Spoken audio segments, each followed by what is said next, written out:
What's your advice to the business owner and the homeowner, after any kind of loss? What do they need to do? It can even begin before the loss, but my advice is document everything. Yeah. And there's a really easy way for them to do that, and perhaps this, is the most important way that they could take pictures. Right. Everyone's got one. Everybody's got a camera on them. Everyone's got one. Take pictures. I can't tell you how many homeowners I've met, sometimes 6 months, a year, 2 years after a loss. And when I come into the picture, if I'm not there almost immediately, I'm relying on whatever documentation is available to put the claim together.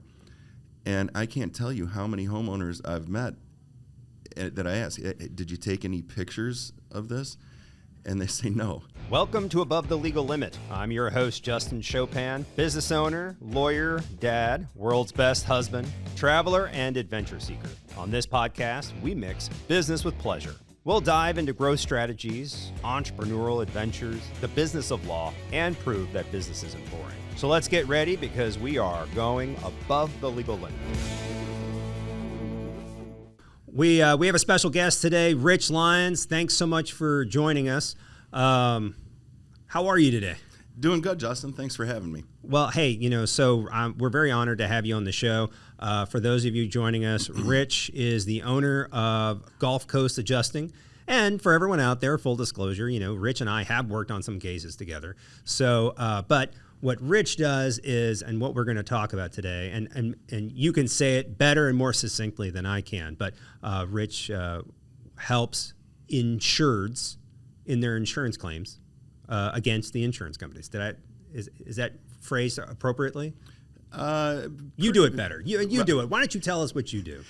When it comes to property insurance claims, the insurance policies obligate the insured to prove their loss. Sometimes people might have an insurance claim and the estimate that they get back from the carrier might not be, what they think it should. Shocking. And the insureds a lot of the times don't understand that, and it stems from the policy obligates the homeowners to get it right. It was never up to the insurance company to get it right. So that's a unique take on that scenario, but I don't think a lot of people view it that way. So a lot of people know, so we do personal injury, but we also do a fair bit of hurricane work and other property damage as well now that hurricane is settled down for now. And so it could be anything. It could be a burst pipe. It could be a windstorm. It could be a tornado. It could be a fire. But a lot of times the insured or our clients don't view their situation the way that you just, presented it. It's their obligation to prove, that the damage is to their home, right? Correct. So what Gulf Coast Adjusting does is come in and document the loss. We take measurements, pictures, put together a scope of damages, and then put that together into a report. We'll produce various documents which proves the loss to the insurance company in a way that they understand. We use their language and fulfill the policyholder's obligation to prove their loss. Okay. And here's what I want to know, because you helped me out on my claim as well. How big is your hard drive? You guys took more photos I've ever seen. There are paparazzi out there who should be calling you asking for advice. How much data do you think you're storing right now? A lot. Yeah. A lot. It's been challenging to be able to keep up with it all, but I think we have some things in place. You got it. Is it? I feel like you guys are. What's it? A terabyte? I mean, you've got to be past the terabyte. Oh, mark. we're. What comes after the T? I don't even know. That's. We don't even know yet. Yeah, I know it's out there, but that's not my department. I don't know what it is. All right, that's not my wheelhouse. We'll be finding out in soon enough. So, you did help us, and so I find myself not in a unique position, right? So the hurricane comes, I have a house, the house gets destroyed. The insurance company, I had a great insurance company.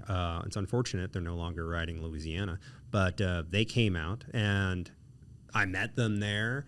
and they knew that I was a lawyer and that I was doing property damage work, and yet even still, remarkably enough, the estimate to my house was just above the deductible. Shocking. It was shocking. I was like, well, that's shocking. So the first thing I did was I called Rich Lyons. And I knew to call Rich because I, in my old life, was a defense lawyer. And I recall, we were defending a Katrina claim. And I believe, and you would have no reason to remember me, but it's easier for me to remember because of just the nature of the work.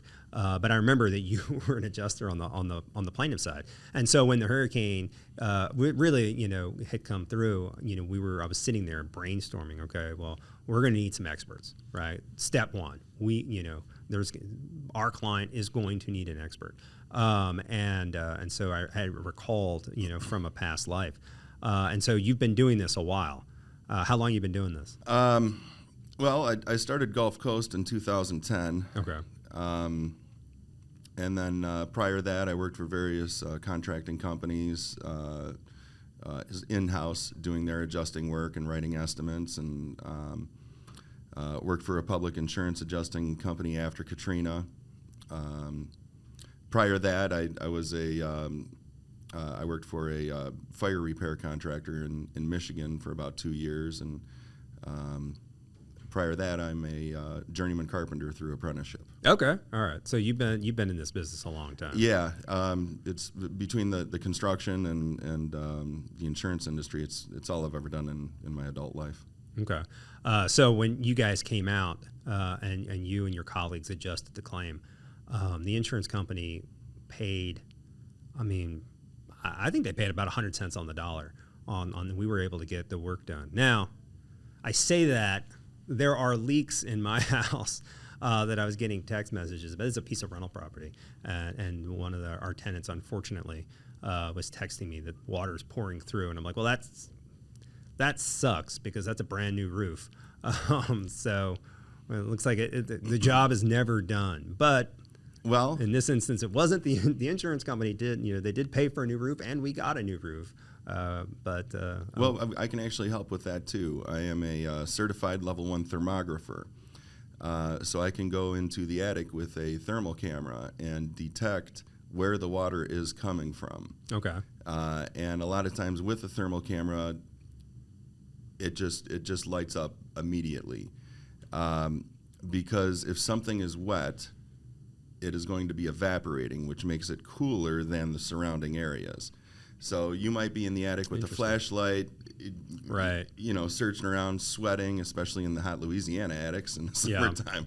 Yeah. A lot of times you can just poke your head up with a thermal camera and it lights up for you, and saves a lot of work and gives you some pretty undeniable evidence of exactly where it's coming from. Which is tricky, right? Because water travels. A lot of people don't realize just because the leak is in the living room doesn't mean that there's a hole above the living room. Correct. Right? It could be anywhere.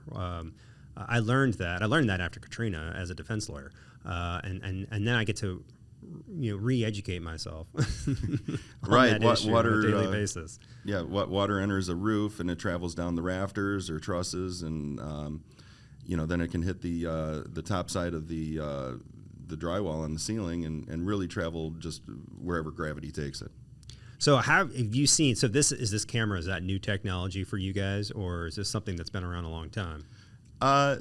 The technology has been around a long time. It's the same technology or similar technology. I'm sure everybody's seen the TV show Cops, where they're in the helicopter and the guy gets out of the car and starts running through the woods, and the woods is all purple or the little red. Guy. Then you see this bright orange guy running around. It takes you right to it. Okay. So it's that same technology. It works off of thermal radiation.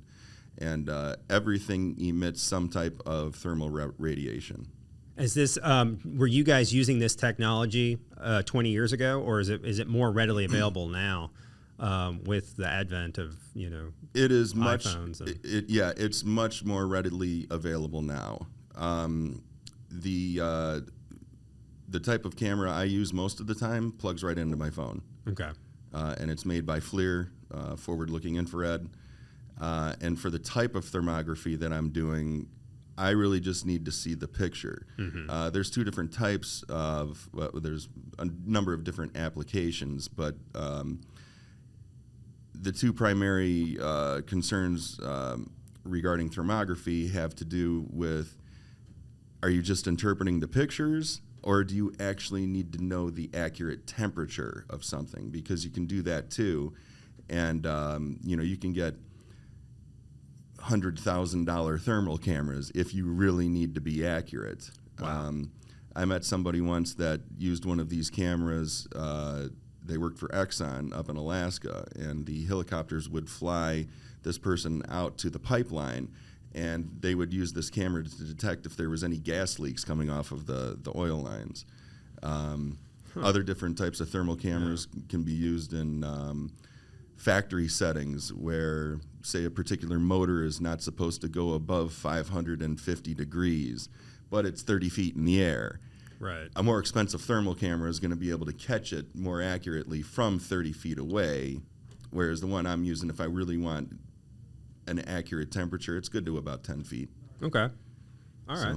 That's, hey, I love changes in technology and how they benefit us. It's always sort of interesting. We talk about it a lot in the practice. How's the practice of law evolved in the last 20 years? It's good. Technology for us is good. It also, it allows us to buy back some of our time, but it also can wear you down.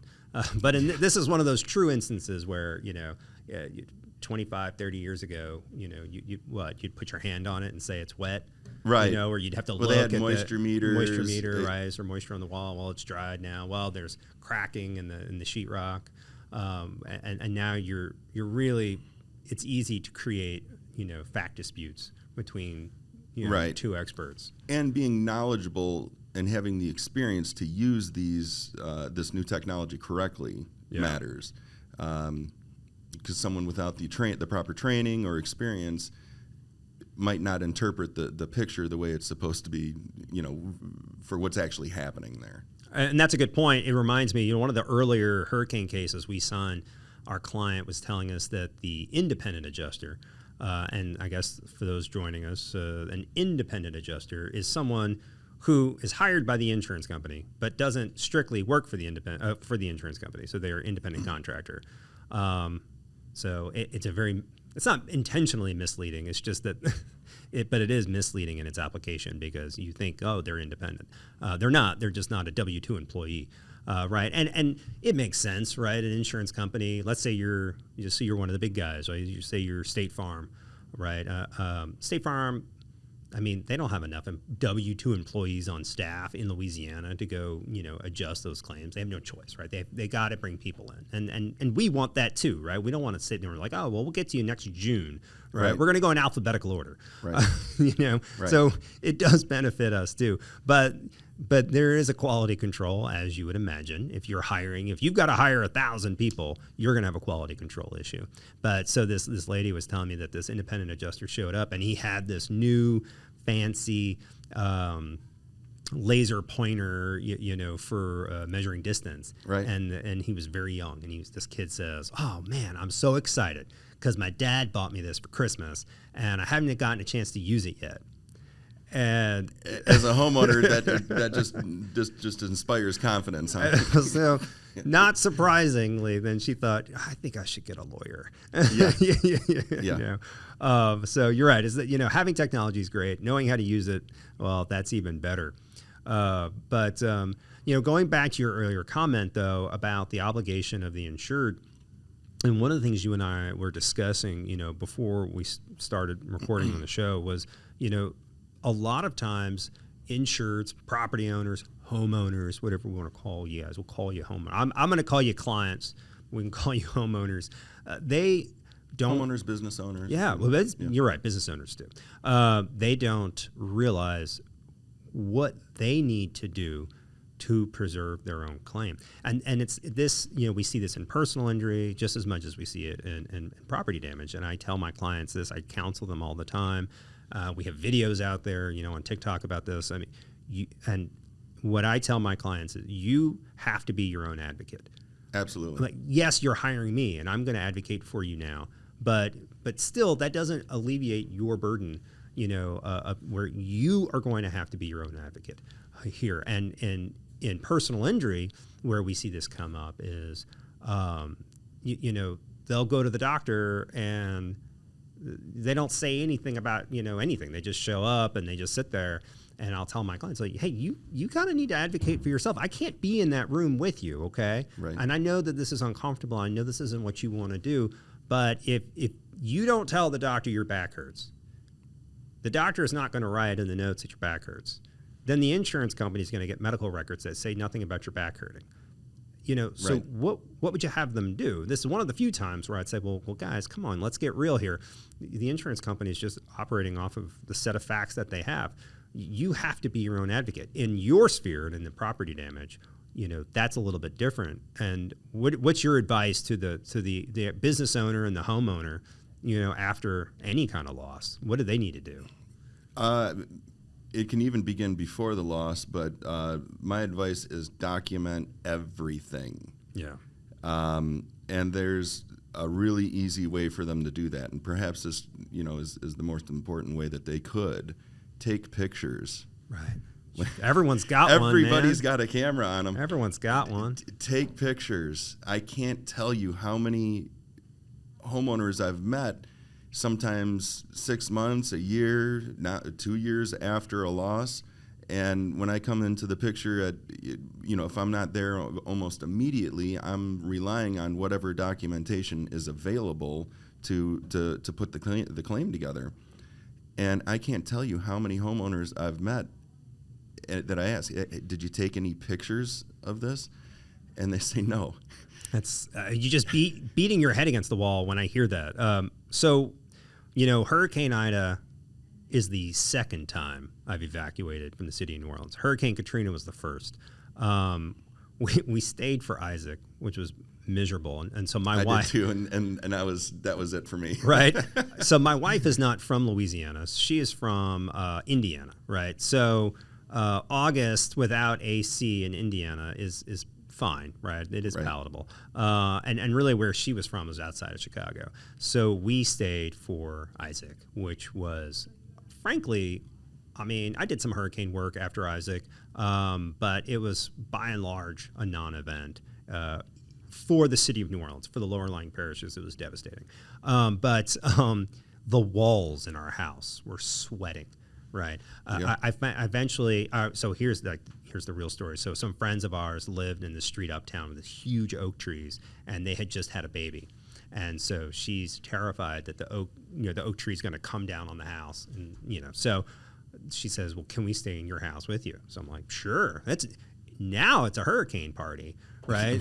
So we were making Sazeracs, and playing board games until the power went out. And then eventually my buddy says, hey, I got to go to bed. It is so hot. I was like, I can't take it. So I go get in my car and turn the power on.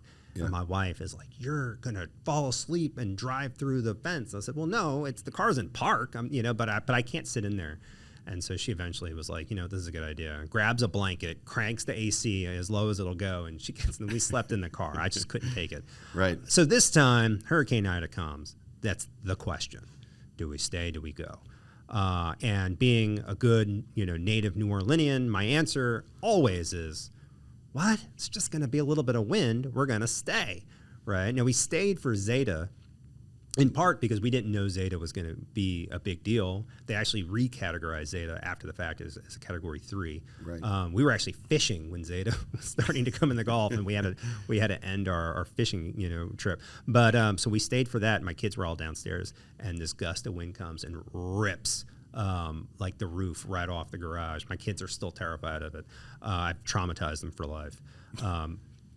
Put it on my tab, I'm sure they'll have others. So this time, the question is, do we stay or do we go? And I was like, we're staying. Us Chopins, us New Orleanians, we're staying. I got up around 3 or 4 in the morning and turned on the weather, and I saw it, and I thought, oh no. And so I went and woke my wife up. I said, we're leaving. She's like, you really are just the worst. We could have just left yesterday. I was like, I hear you, but we got about 1 hour to get out of the house. And so we didn't have a lot of time. I mean, when I say we evacuated as it was making landfall. I mean, there was not another car on the road. We were the only idiots out there. Wow. I was going 90 miles an hour, trying to get out of Louisiana. But the last thing I did, I was like, you go ahead. And the last thing I did was I took pictures, right? And actually didn't even take pictures. So your phone has 4K video. And it's amazing video quality. And so I went into every room because I could do this. I could categorize in my head where everything is. But a lot of people can't, right? So a lot of people don't have that sort of whatever mental illness I have that'll allow me to do that. I was just going to mention that. Right? Like my wife, she has no idea where anything is. Right. Right. But I do. I'm the keeper of things. So. Always take pictures. And it does, like you just mentioned, it doesn't have to be after the loss. Take pictures before you leave. Right. Just randomly take pictures. They come in especially handy in contents. Go ahead and name everything that's in your master bath. Yeah. Or your dining room, right? I mean, or your grandmother's silver candlesticks that she got on her wedding day, right? It's whatever's in your house. The video, so we did it beforehand because I was like, okay, we're in Lakeview. That's a low-lying area. I know that it's safe now after Katrina, but everybody here knows, everybody who lives there will always have that doubt in their mind. Right. And so we did that beforehand, but it is, for contents, is very difficult. And you're right, I did the outside of the house too. But for contents, it's very challenging for our clients. And in part because the insurance company is asking for more information than the average consumer can provide. So if you ask me, Justin, where did you get that dining room table and what's its value and do you have the receipt for it? My answer is the same as everyone else's. No, I don't have. Why would I have a receipt for my dining room table? I didn't buy it yesterday. Right. And as it is, we just moved into a new house. I have new furniture. I don't have the receipt for that furniture either. I'm not, you would have to be a hoarder, to maintain receipts for all these things. So it's very challenging for the individual consumer to really categorize and calculate the value of their loss. And it is a challenge we've had with our clients. But it is one of the few times where I'll say, guys, I can help you. I can get experts out there. We can file suit on your behalf. This is one of those things I can't do. I don't know. You have to know where you got your suits from, so it's hard for clients too because sometimes it's pretty traumatic. They've lost everything. So to then say, okay, absolutely. Absolutely, right? They've lost. They've lost it all, and we would have too, right? So if I come home, document everything, and it's so easy to do, and all too often I find myself wanting to know what it looked like before, so I can show, that this is new damage. Yeah. If I have a picture taken 6 months prior the event. That doesn't show damage in that area, it's very easy for me to say, look.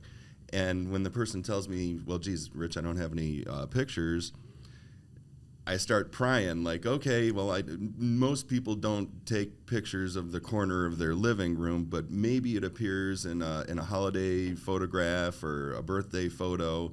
Do you start telling everybody to look through their photos to see if they have anything? That's a good idea. Any pictures? No, that's a good. I never thought of that. Right. Because I don't know how many photos I have on my phone. It's in the thousands. Right. There's so many photos on my phone now that when I want to find a photo to send to someone, I can never find it because I can't remember. I've stopped keeping track of what year it is since COVID. So I'm living in 2019. So for those of you just joining us, the day is March 5th, 2019. My children are very young. They're only 3 years old.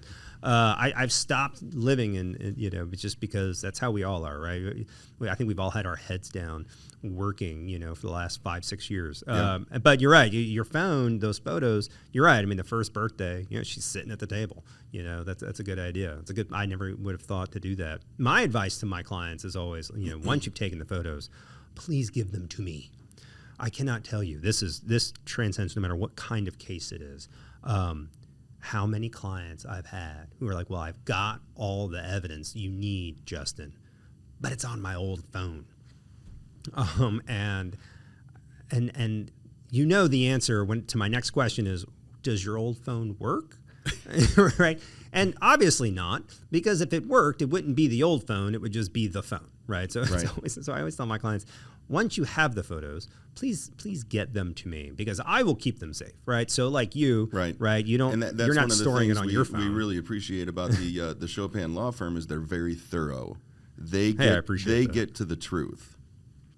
You know, there's that saying, there's not one right way to do things. And every time someone says that, I say BS. There absolutely is one right way to do things. There's only one way to practice law.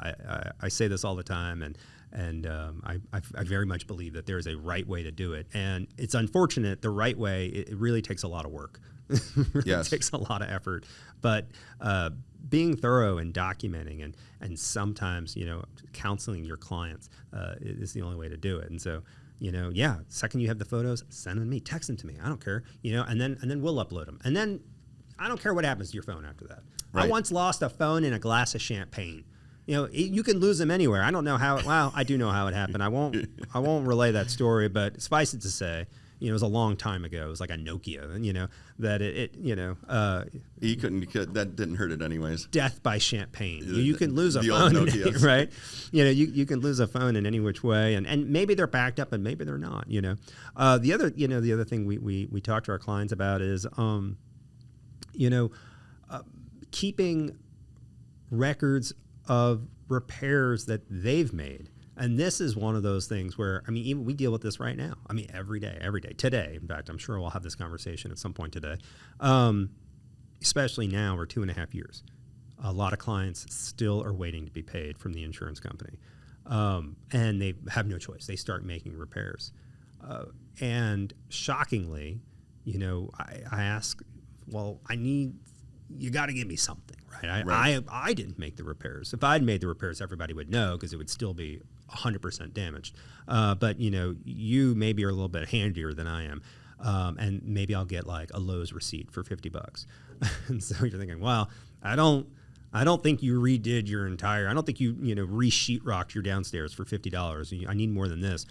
So I know that this is something that you deal with on a daily basis. What's your advice then to homeowners or business owners when they start making their own repairs? Again, document everything. At least take a picture. Again, it's not uncommon, like you said. During a hurricane, typical damage would be water intrusion through the roof into the attic area, and it shows up, you know, let's say as a stain on the ceiling.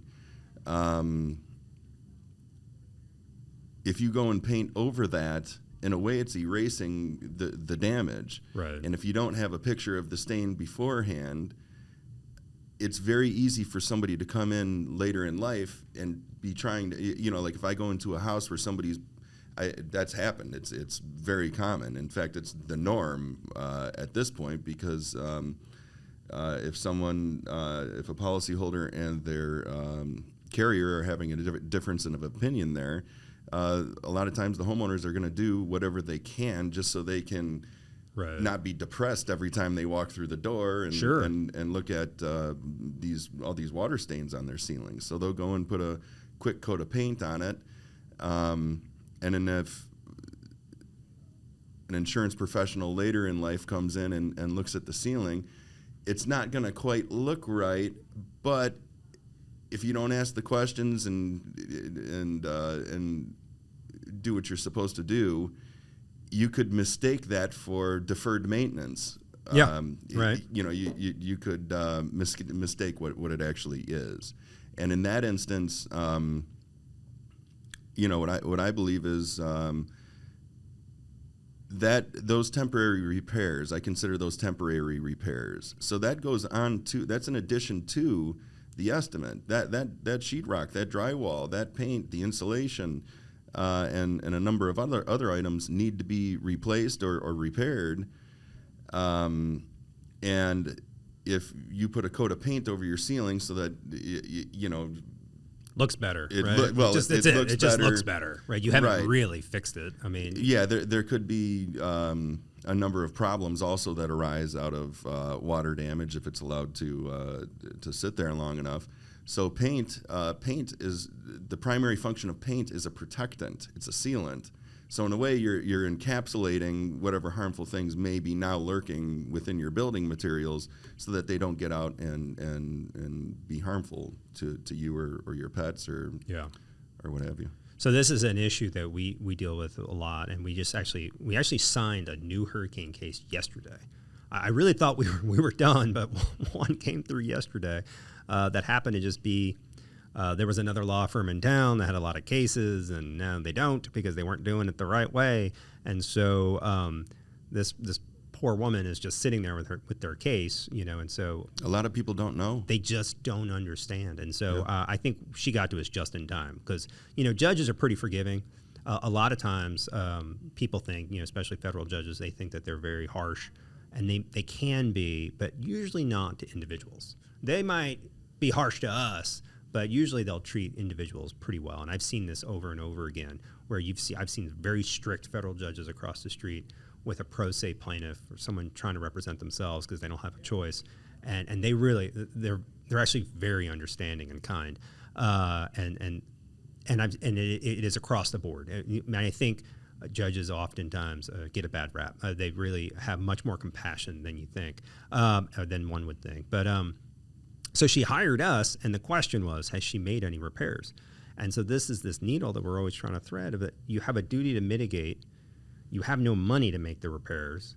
And then they say, Justin, what do we do? And I'm like, I don't know. I took the $50 they gave me and I painted the ceiling, so Right. I didn't have to look at it. Yeah, I don't know the answer to that because fortunately, I'm not in their shoes because that's a horrible place to be. Because you're right. And so, you can't just let this house deteriorate. But if you don't have the money to fix it, you can't either. And so when clients ask me for advice, it's one of the few times where I say, I don't know. Get competent representation. We're just gonna immediately. Yeah, we're just going to sue them. All right, and if they want to present that fact to the jury, so be it. Because we will present ours. And so, but do I have a good answer? No. No. I mean, you are in a very unfortunate spot, but we're gonna handle it, and it's fine. I mean, go tell a jury of peers whose homes were also damaged that they should award no money to this plaintiff because we didn't give her any money, so she didn't repair her home, and she's living in squalor, for almost 3 years. I was like, let's go see. Even in the most conservative juries in Louisiana, I don't think they're going to like it. Right. I don't think they're going to like it one bit. So, so it's a tough spot for homeowners specifically. Mostly homeowners have this issue. Business owners, are spared sometimes, but not always. I always remember after Katrina, our neighborhood grocery store drove by. And the owner was out there with a dumpster, and he was personally throwing away, hundreds of pounds of spoiled goods. And, he didn't have a crew. He didn't have anybody. He was doing it himself. I will never forget the smell from that dumpster. Yeah. So, what's our prediction? What do we think? 2024, we're going to have a quiet year? I don't know. I don't know if I have it in me. Take it as it comes. I'm hoping we have a quiet year for Yeah. all of you out there. I hope we don't have another hurricane. If we do, hey, we got great resources here. Rich is one of them.